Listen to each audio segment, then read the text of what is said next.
자, 2020년 임용고시 문제 해설 시작하겠습니다. 먼저 전공 A 두 번째 시간. 자, 4번은 이제 기입형 문제죠. 지금 기입형 문제가 이번에도 많이 이제 줄어들었는데 다른 서술형 문제에 비해서는 비교적 쉬운 문제들이죠. 자, 여기서도 지금 이 품사 분류에 대해서 4번은 이 품사 분류에 대한 문제인데 가장 기본적인 그런 개념이죠. 품사 분류의 기준은 기능, 형태,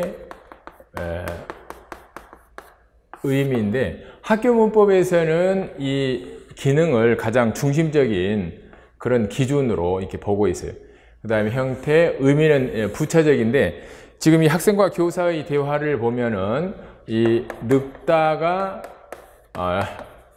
형용사가 아니냐 어떤 상태를 나타내는 거니까.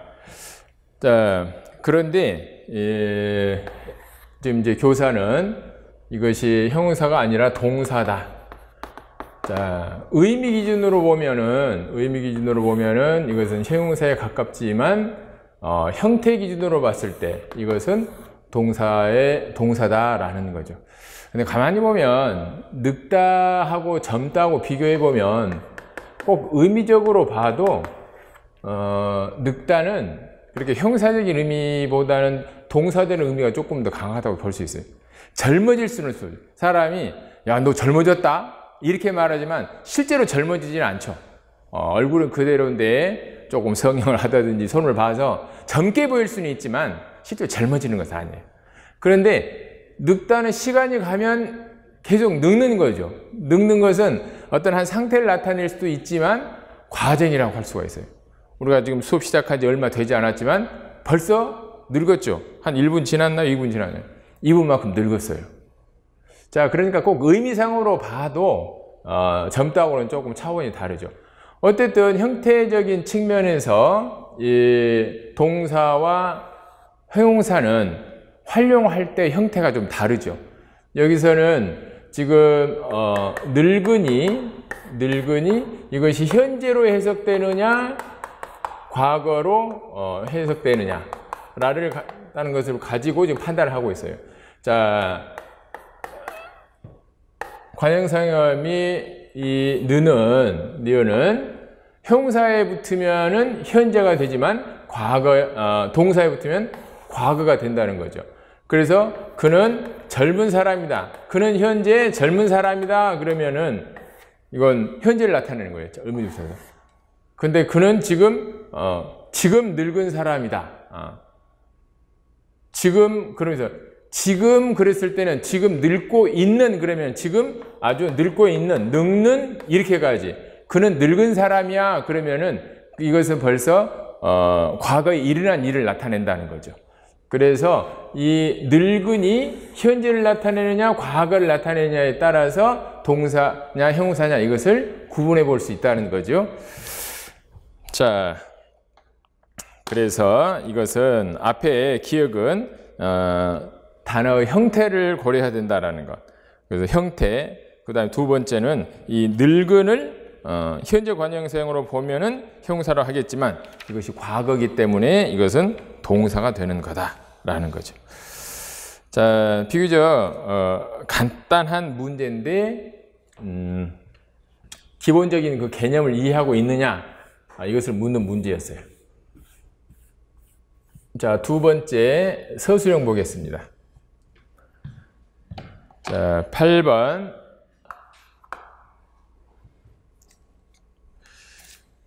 자, 이것은 조금 이번 전체의 문제 중에서 6개 문제 중에서 가장 난이도가 좀 높은 문제가 아닐까 이런 생각이 듭니다. 우리가 불규칙 활용을 잘 알고 있지만 이 기본형을 잡는 문제에 대해서는 그다지 큰 고민을 하지 않아요. 그래서 이 즐겁다 같은 경우에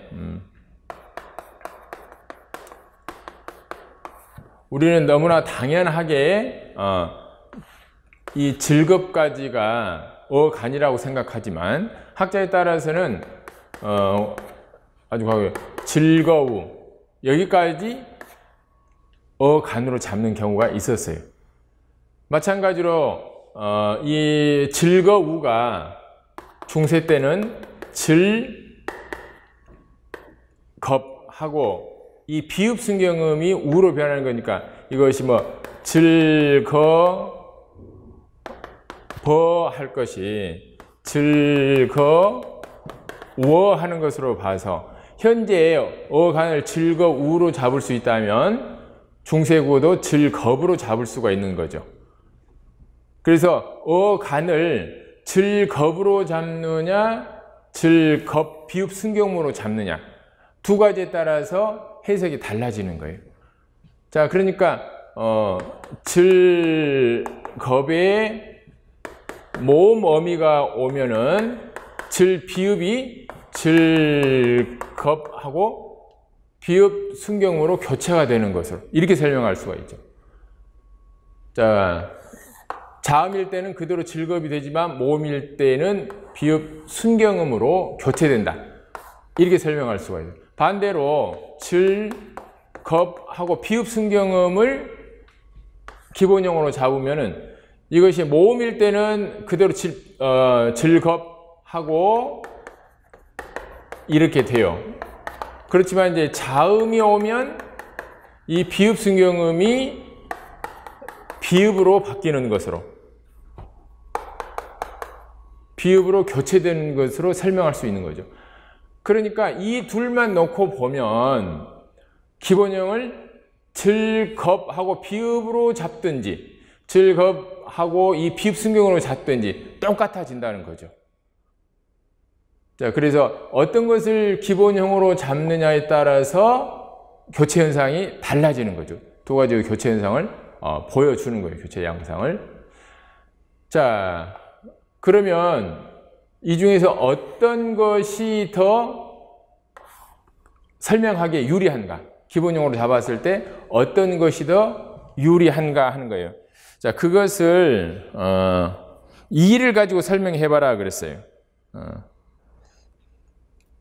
어느 것이 더 설명적 타당성이 높은지 이를 고려해서 이를 설명. 자, 잡고 잡아. 잡고 잡아. 자, 어느 것이 더 설명력이 높은지라고 설명해라 라지만 실은 답은 정해져 있는 거죠. 이것을 놓고 보면은 즐겁, 비읍을 기본형으로 잡는 것이 훨씬 더 설명력이 있다는 거예요. 그래서 이걸 가지고 판단해봐라 라는 건데, 자, 우리 현대국어에서 즐겁다와 잡다는 어떤 차이가 있어요? 이 즐겁은 즐겁의 어가 결합하면 즐거워가 되지만, 자, 잡다는 아가 연결되면은 잡아가 돼요. 잡아. 자, 여기서는 이 비읍이 우로 변하지만 여기서는 변하지 않죠. 그러니까 이것은 비읍 불규칙 용언이고 이것은 규칙 용언이에요. 우리가 다 알고 있는 아주 단순한 사실인데 여기에서 이 즐겁의 기본형을 어떻게 잡을 것인가 하는 그 방향을 잡을 수가 있다는 거예요. 자, 어떻게 설명하는 게 좋아요? 즐겁을 기본형으로 잡으면 이 모든 비읍으로 끝나는 동사, 용언의 어간들을 비읍으로 잡으면 규칙인 경우에는 자음이 오든 모음이 오든 항상 비읍으로 실현되지만 불규칙인 경우에는 자음이 왔을 때는 비읍으로 실현되지만 모음이 왔을 때는 비읍 순경으로 바뀐다. 이렇게 설명하는 것이 설득력이 있다는 거예요.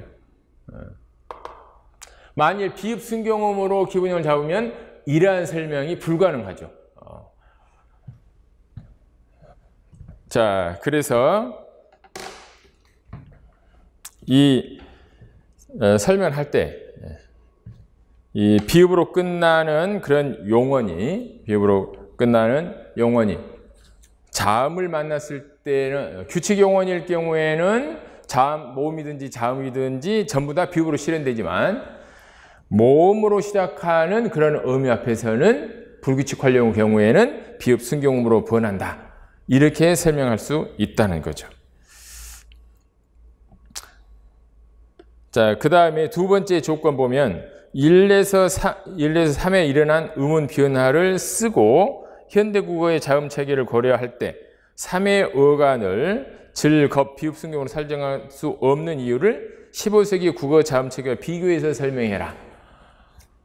자, 어간을 비읍 순경음으로 잡을 수 없는 것은, 자, 자음 체계가 현대국어하고 중세국어의 자음 체계 그 차이점이 이 비읍과 비읍 순경음에, 중세 때는 이 두 가지가 다 존재했지만 현대국어에는 비읍 순경음이 따로 존재하지 않죠. 그래서 질, 겁하고 비읍 순경음으로 설정할 수가 없다는 거죠. 자, 그 다음에 10번 보겠습니다.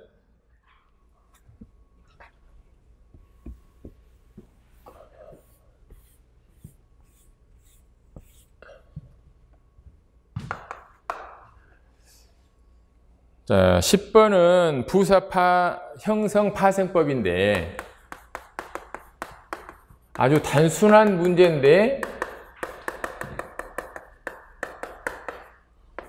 우리말 문법론을 공부한 학생들은 야, 이건 교재 문제가 교재 예문 영향 너무 그대로 실렸다.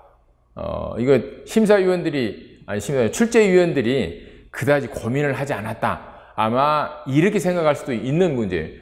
대체적으로 문제들이 어느 한 교재에서 그대로 가져오기가 그렇게 쉽지 않은데 이것은 우리말 문법론에 있는 한 부분을 갖다 그냥 그대로 다 옮겨버렸어요. 그래서 야, 우리말 문법론을 내가 강의를 하긴 하지만 이것은 전체적인 이해를 위해서 하는 건데 이 문제만 놓고 보면은 그 책의 구석구석을 조금 더 좀 열심히 공부해야 되지 않을까, 뭐 이런 생각이 듭니다. 그래서 이 부분은 공부한 학생에게는 너무 쉬운 문제고, 그렇지만 기본적인 그런 분석력이 있는 학생들에게는 약간 쉬운 문제가 되지 않을까 생각합니다. 자, 이 부사 형성에 있어서 전미사 이가 결합하여 파생된 부사로서 X2 형식으로 분석된다. X2. 그래서 이 X를 분석해봐라 하는 거죠. 자, X에 대해 탐구한 내용을 서술해라. 자료의 모든 단어에 대해서 X를 공통점이 있는 것끼리 4부류로 나누고 공통점을 각각 써라. 보면은 좀 겹겹이, 고지, 길이, 낱낱이, 느긋이, 더욱이, 뚜렷이, 일찍이, 자, 이런 것들이 있는데 먼저 보면은 겹겹 이걸 분석해 봅시다. 그러면은 겹 플러스 이. 자, 이것을 보면 겹겹.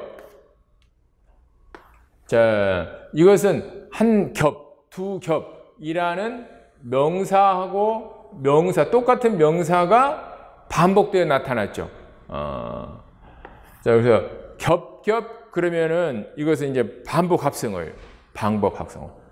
자, 그러니까 이 명사가 반복된 합성어 어근이라고 할 수가 있죠. 명사가 반복된 합성어 어근에 이가 붙은 거예요. 자, 고지 그러면은 곧 플러스 이는 곧다라는 거죠. 곧다. 그러면 이것은 형용사예요. 자, 형용사 어근에 이가 붙은 거죠. 낱낱이 그러면은 낱낱이. 자, 아마 이 겹겹이하고 똑같은 형태니까 이것을 금방 하나로 묶을 수가 있을 거예요. 이것도 한낱, 두낱, 세낱 하면 이것도 명사죠. 그러면은 이것도 명사, 반복, 합성어에 이가 붙은 거다. 이렇게 볼 수가 있죠. 자, 그 다음에 느긋이는 느긋시. 자, 느긋이 정확하게 뭔지는 파악하기 어렵죠. 근데 느긋하다는 우리가 잘 알고 있는 거죠. 느긋하다. 그러면은 이때 이 느긋은 그 품사를 명확하게 규정하기가 어려워요. 우리가 이런 것을 이제 불규칙적 어근이라 그러죠. 자, 이것은 불규칙적 어근에 이가 붙는 거예요. 불규칙적 어근. 자, 느긋이. 그 다음에 더욱 이. 자, 더욱 플러스 이. 이 더욱은 부사죠. 자, 부사에 다시 또 이가 붙어서 부사가 된 거예요. 부사 어근에 이가 붙은 거. 자, 그러면 지금까지 나온 거 보면은 명사가 반복돼서 만들어진 반복 합성어에 이가 붙은 거, 형용사에 이가 붙은 거, 그 다음에 불규칙적 어근에 이가 붙은 것, 그 다음에 부사에 이가 붙은 것, 이 네 가지죠. 이 네 가지만 가지면 정리하면 되는 거예요. 자, 그러면은 지금 겹겹하고 낱낱은 이렇게 묶어졌고, 그 다음에 길이가 빠졌구나. 길다도 형용사죠. 길다, 형용사 어근에 이가 붙은 거. 그러니까 이렇게 묶을 수 있고, 그 다음에 겹겹이하고 낱낱이 이렇게 묶을 수 있고, 그 다음에 뚜렷이는 뚜렷하다를 찾을 수가 있죠. 뚜렷 플러스 이, 뚜렷하다. 이것도 불규칙적 어근. 자, 그러니까 느긋이와 뚜렷이를 묶을 수 있죠. 자, 그 다음에 일찍이 같은 경우, 일찍. 자, 더욱과 마찬가지로 일찍도 부사죠. 그러니까 부사 어근 플러스 이. 이렇게 정리할 수가 있습니다. 이건 나누기는, 이 문제는 꼭 이제 우리말 문법론을 깊이 하지 않더라도 나누는 데는 그렇게 어렵지 않았을 거라고 생각이 듭니다. 자, 11번 보겠습니다. 다음은 음소, 이응과 히읗의 특성을 분석하기 위한 자료이다. 이응과 히읗은 상보적 분포를 이름에도 각각 음소이다. 이번 그 시험 문제는 딴 때도 뭐 그렇지만 기본적인 개념을 얼마나 잘 이해하고 있느냐. 항상 모든 학문이 다 그렇죠. 얼마나 기본을 잘 닦아 놓느냐, 기본에 얼마나 충실하느냐 한 문제인데, 이번에 유독 좀 그런 문제가 많았습니다. 자, 이응과 히읗은 우리가 음소 공부를 할 때 이 상보적 분포를 설명할 때 빠지지 않고 나오는 예죠. 그래서 얘네들은 상보적 분포를 이루고 있지만 하나의 음소가 아니다. 이건 아주 기계적으로 외우고 있어요. 너무나 당연한 거니까.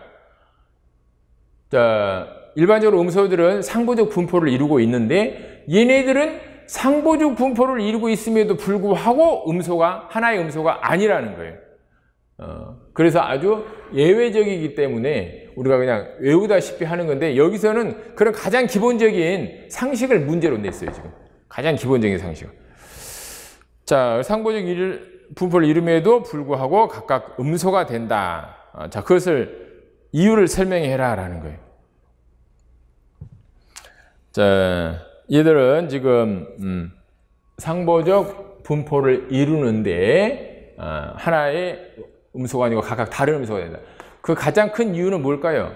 일단은 음성적 유사성이 없다는 거예요. 자, 음소를 설정할 때 세 가지 가장 큰 기준이 있죠. 자, 첫 번째는 상보적 분포를 이루는 거다. 자, 두 번째는 상보적 분포를 이룬다고 하더라도 음성적 유사성이 없으면 안 된다라는 거예요. 그럼 반드시 음성적 유사성이 있어야 된다. 자, 그 다음 세 번째가 뭐예요? 최소 대입상을 형성할 수 있느냐 없느냐예요. 그러니까 이것은 어떤 변별력이 있느냐 없느냐죠. 변별성, 변별성.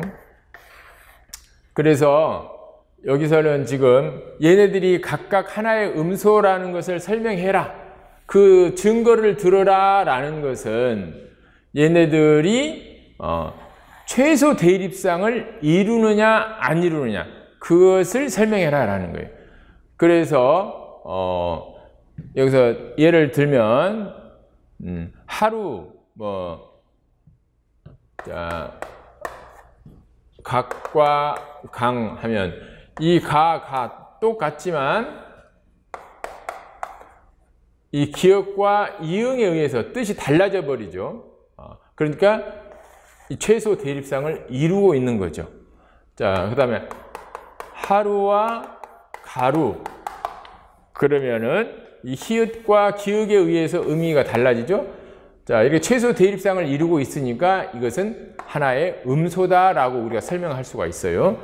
자, 어쨌든 이 세 가지 기준을 충족시켜야 하는데, 자, 여기서 지금 문제는 이 이응이 종성에 쓰이는 이응이 아니라 초성에 쓰이는 이응은 이 종성에 쓰인 이응과 다르다.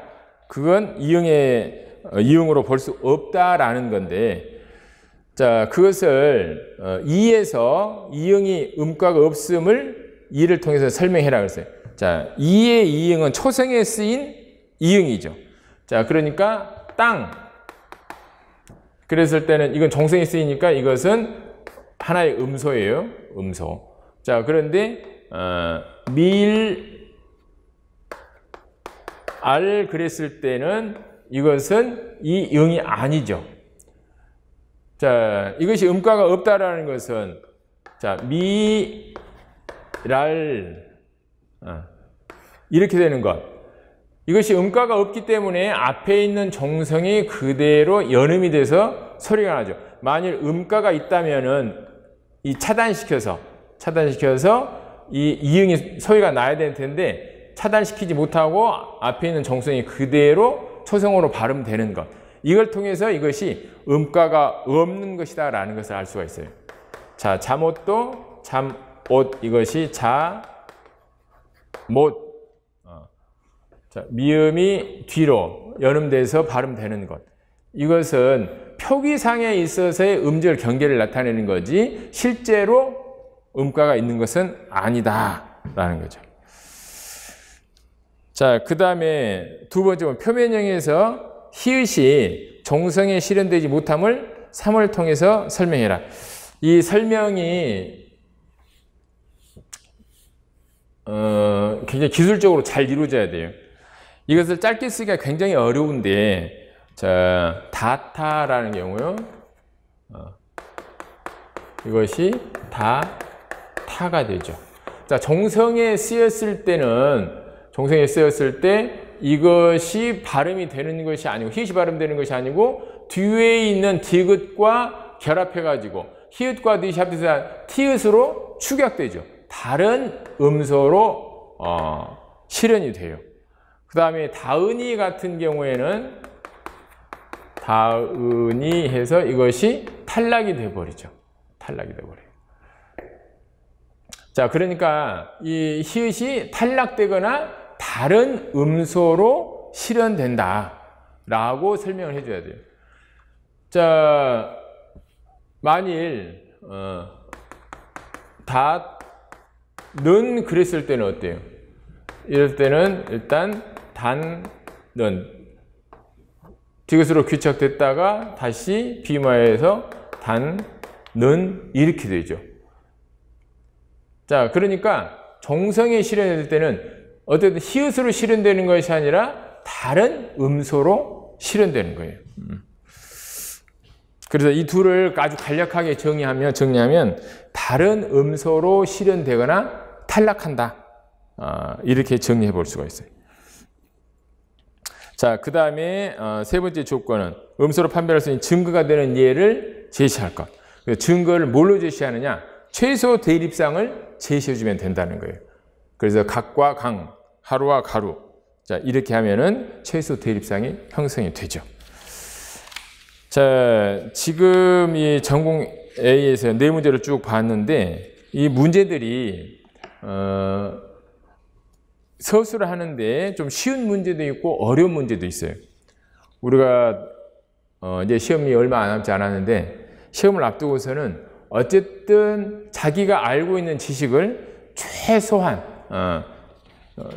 최대한으로 줄여서 서술하는 그런 방법들을 연습하는 것이 중요합니다.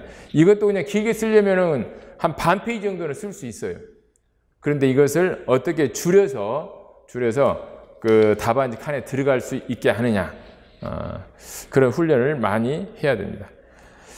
자, 이제 전공 B 보겠습니다.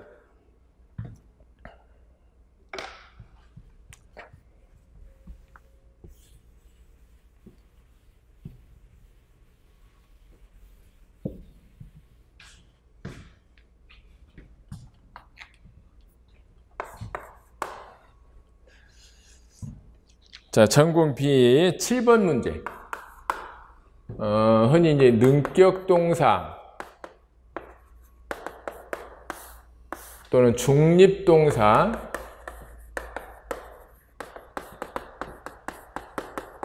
자타 양용 동사.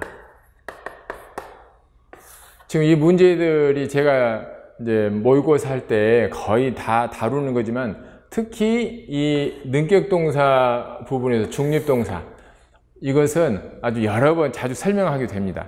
왜냐하면 이제 표준 중세고 문법에서 고용근 선생님이 아주 많이 강조하고 있는 부분이 이 능격문이어서 그렇긴 한데, 자, 이것을 꼭 이제 능격동사라고 해야 되느냐, 이런 논란은 많이 있어요. 자, 능격동사는 자동사와 타동사가 같이 쓰이는 건데, 이 타동문에서 주어, 목적어, 서술어. 이게 이제 우리가 대상을 나타내는 건데, 이 대상을 나타내는 목적어가 자동사문에서 주어로 쓰이는 것. 주어로 쓰이는 이런 문을 형성할 때, 이때 이 자동문은, 이 자동사는 대체적으로 피동의 의미를 가지게 돼요. 그런 것을 이제 고용근 선생님이 능격동사라 그래요.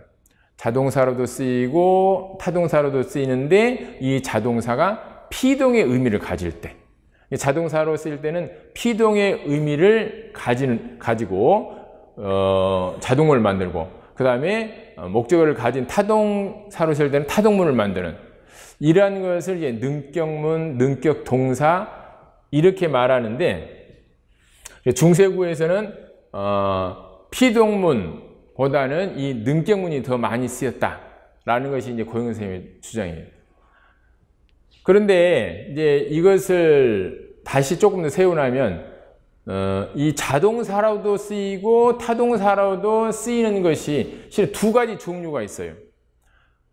자동사로 쓰일 때는 피동사로 쓰이고 그 다음에 타동사로 쓰이는 것, 이런 것이 있고, 피동의 의미를 갖지 않고 그냥 자동사로도 쓰이고 타동사로도 쓰이는 것, 이 두 가지.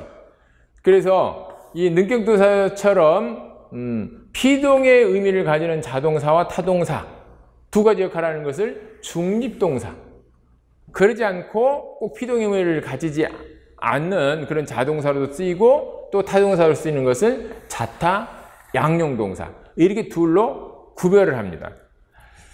자, 그래서 지금 이 자료에서 동사에 대해서 쭉 설명하고 있는데, 이 자동사가 자동문을 형성하고 타동사가 타동문을 형성한다. 그리고 이 타동사는 본래부터 타동사인 것과 다른 자동사나 형용사가 또는 다른 타동사가 타동사가 된 것이 있다. 자동사도 본래부터 자동사인 것이 있고 타동사가 자동사가 된 것이 있다. 이렇게 설명하고 있어요. 자, 그 다음에 끝에 부분이 이 중립동사에 대한 설명인데 한편 동사 가운데는 본래부터 자동사로도 타동사로도 쓰이는 동사가 있다. 자, 두 가지로 다 쓰이는 게 있다라는 거예요. 자, 그래서 자료 보면 1번 보면 태극기가 바람에 펄럭인다. 엄마가 태극기를 펄럭인다. 자, 그럼 이 펄럭이다는 첫 번째는 자동사죠. 태극기가 바람에 펄럭인다. 그런데 이때 펄럭이다는 피동의 의미가 강해요. 태극기는 가만히 쓰려고 하는데 바람이 와서 막 힘을 주니까 얘가 펄럭이는 거예요. 그러니까 피동의 의미가 있죠. 그런데 엄마가 태극기를 펄럭이다는 펄럭이게에 맞는다는 거죠.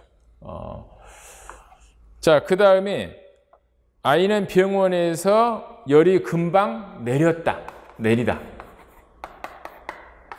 자, 열이 금방 내렸다. 병원이 뭐 여러 가지 방법을 써서 뭐 해열제를 먹이고 어쩌고저쩌고 해서 열이 내리는 거예요.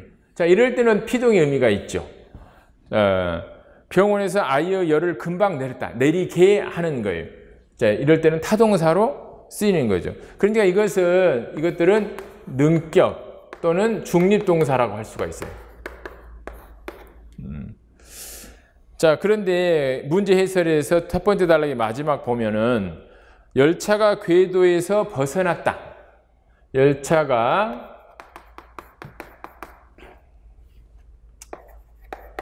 궤도에서 벗어났다. 그랬을 때는 자, 이럴 때는 목적어가 없죠. 그러니까 이때는 벗어나다. 자동사예요. 자, 자동사로 쓰이는데 피동의 의미는 없죠. 근데 열차가 궤도를 벗어났다. 자, 그랬을 때는 목적어가 있죠. 그럴 때는 이때는 타동사가 되는 거예요. 그러니까 궤도에서 그러면 쓰이면 이것은 자동사. 궤도를 그러면 이것은 타동사가 되는 건데 자동사로 쓰일 때 어떤 피동의 의미가 없어요. 이런 것들은 이제 자타 양형 동사다. 이렇게 말할 수가 있는 거죠. 자, 그래서 1번과 2번의 동사들의 문장 형성상의 공통점. 둘 다 자동사로도 쓰이고 타동사로도 쓰이는 동사다라는 거죠. 그래서 자동사로 쓰일 때는 자동문을 형성하고 타동사로 쓰일 때는 타동문을 형성한다. 자, 이렇게 간단하게 설명할 수가 있죠. 이제 3번과 4번은 상당히 예문들이 이제 각각 달라서 설명하는데 좀 시간이 필요하죠. 자, 손님이 사랑방에 들다. 강아지가 아빠를 번쩍 들었다. 여기서 들다는 손님이 들었다라는 것은 이것은 자동사죠. 강아지가 아빠를 들었다. 이것은 타동사예요. 그런데 얘네들은 똑같은 동사가 아니죠. 의미가 같지 않아요. 이건 어디에 들어가다라는 거고 들어가다. 이 강아지가 아빠를 들었다 그래서는 이 위로 올린다라는 거예요. 그러니까 이것은 같은 낱말이에요. 동음 이의어예요. 동음 이의어. 밑에 마찬가지 읽히다도 마찬가지예요. 나는 밤중에는 책이 잘 안 읽힌다. 자, 이것은 피동의 의미를 가지고 있죠. 피동의 의미를 가지고 있고 그 다음에 엄마가 밤중에 아기에게 책을 읽힌다. 이랬을 때는 사동이에요. 읽게 한다라는 거니까. 이것은 피동이고. 그러니까 이 둘은 같은 것이 아니라 동음 이의어죠. 동음 이의어. 자, 그래서 지금 두 번째 보면은 3과 4의 각 동사들의 문장 형성상의 특성을 설명할 것. 근데 여기에 또 조건이 하나 더 붙어요. 단 A, B의 동사들의 특성을 각각 설명할 것. 동사들의 특성.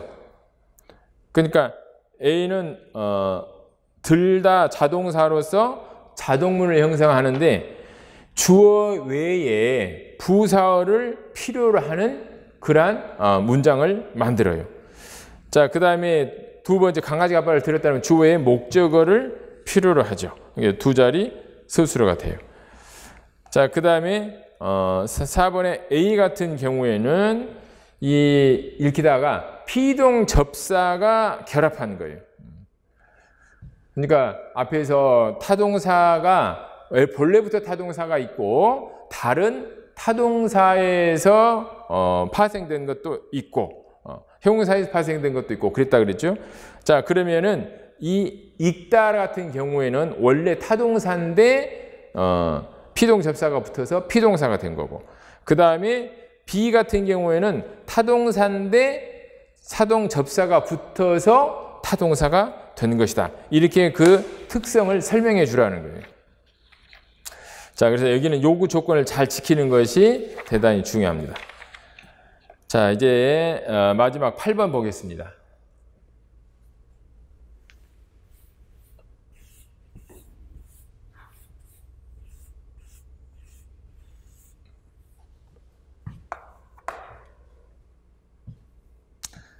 자, 자료에서 기억 디귿은 두 개의 형태소가 결합한 것이다. 다음을 참고해서 기억 디귿을 분석한 결과를 작성 방법에 따라 서술해라.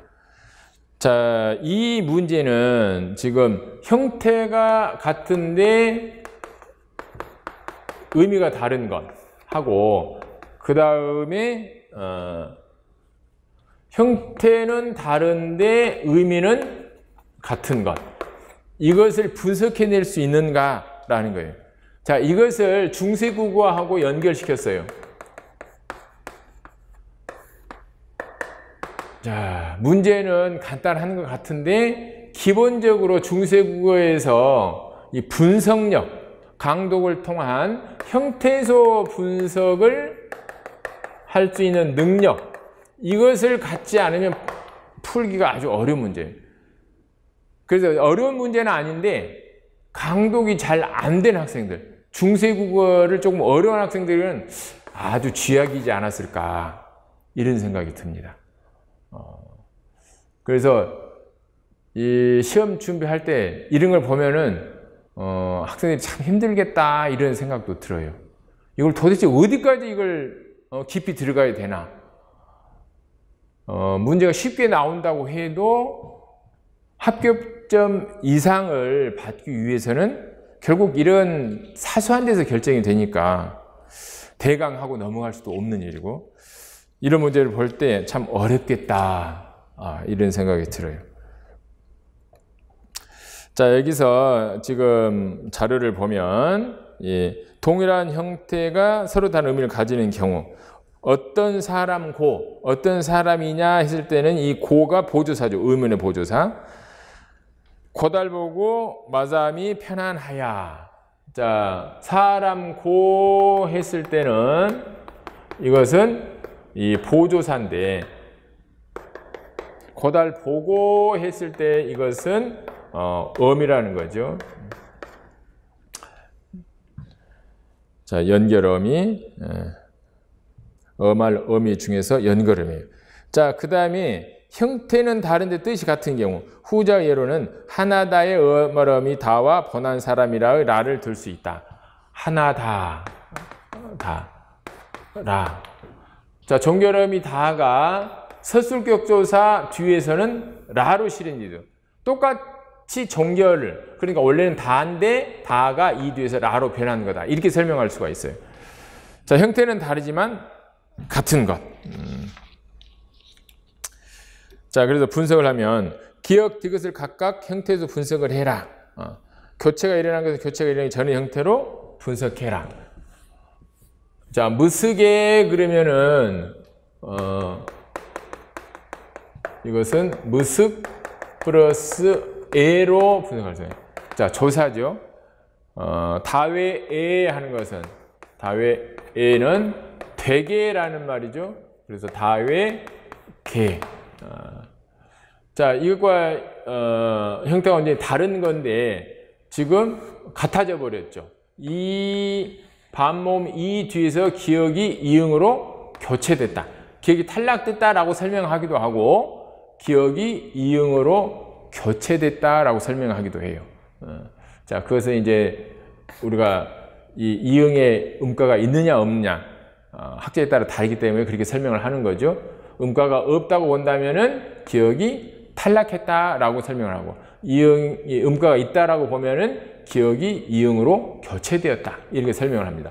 자, 어쨌든 이 형태가 같아졌어요. 원래는 다른 건데. 자, 날개 뒤튀어 명월 두레에 나려. 날개를 뒤집어서 막 파닥파닥 뒤집어서 명월 밝은 달의 둘에. 자, 둘레죠. 둘레. 이것은 둘레인데 이것은 두르다의 에가 붙은 거예요. 기본형을 두루로 잡는데 뭐 우리가 두르다, 둘다라고 하니까 이것을 둘로 이렇게 썼다고 하더라도 점수는 좀 줬을 것 같아요. 자, 이렇게 형태에서 분석을 할 수가 있습니다. 자, 기역 디귿 중에 품사가 바뀐 것을 찾아 바뀐 후에 품사의 이름을 써라. 자, 그래서 기본적으로 이 분석만 할 수 있으면 그렇게 어려운 문제는 아니에요. 아마 이제 개를 에로 바뀌는 반모음 이 뒤에서 바뀌는 것을 설명하기가 조금 어려웠을 수 있어요. 자, 그 다음에 이 바뀐 품사가 바뀐 것. 두르다 그러면 이것은 동사죠. 동사. 근데 둘레 그러면은 이것은 명사예요. 자, 그런데 여기서 이제 조건이 뭐냐면은 명사로 판단한 근거를 자료에서 찾아 설명해라. 자, 둘레가 명사라는 것을 설명하려면은 앞에 꾸미고 있는 것이 뭐냐? 자, 이 체언을 꾸미는 것은 우리가 관형사죠. 관형어죠. 관형어. 자, 그래서 명월 다음에 관형격 조사 시옷이 붙은.